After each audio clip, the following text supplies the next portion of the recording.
ఒక పిడికిలి దశాబ్దాల అణిచివేతను ధిక్కరించింది. ఒక నిస్వార్థ సంకల్పం నిద్రాణమయ్యున్న జాతిలో నిప్పురవ్వను రగిలించింది.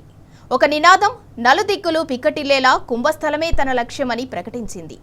జాతి విముక్తి కోసం కేసీఆర్ అడుగేసిన నాటి సందర్భం చరిత్రాత్మకం. తెలంగాణ ఉద్యమానికి ఊపిరిపోసిన 2001 మే 17న జరిగిన సింహగర్జన సభ స్వరాష్ట్ర ప్రస్థానంలో అజరామరం. ఆ మహోన్నత సందర్భం రజతోత్సవ సంబరానికి సిద్ధమైంది. ఈ నేపథ్యంలో కరీంనగర్ సింహగర్జన జ్ఞాపకాలను యావత్ తెలంగాణ తలుచుకుంటోంది.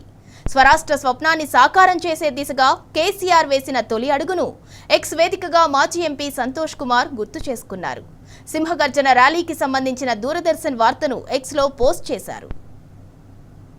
కొత్తగా ఏర్పాటైన తెలంగాణ రాష్ట్ర సమితి మొట్టమొదటి బహిరంగ ర్యాలీ రేపు కరీంనగర్ లో జరుగుతుంది.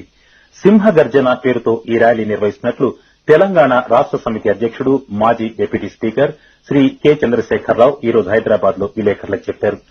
వివిధ రాజకీయ పార్టీలకు చెందిన శాసనసభ్యులు తమను సంప్రదిస్తున్నారని, తగిన సమయంలో వారు తమతో చేతులు కలపగలరని శ్రీ చంద్రశేఖరరావు చెప్పారు. జేఎంఎం నాయకుడు శ్రీ శిబు సోరెన్తో సహా చిన్న రాష్ట్రాల ఏర్పాటును బలపరుస్తున్న పలు పార్టీల జాతీయ, ప్రాంతీయ నాయకులు రేపటి ర్యాలీకి హాజరవుతున్నారని ఆయన చెప్పారు.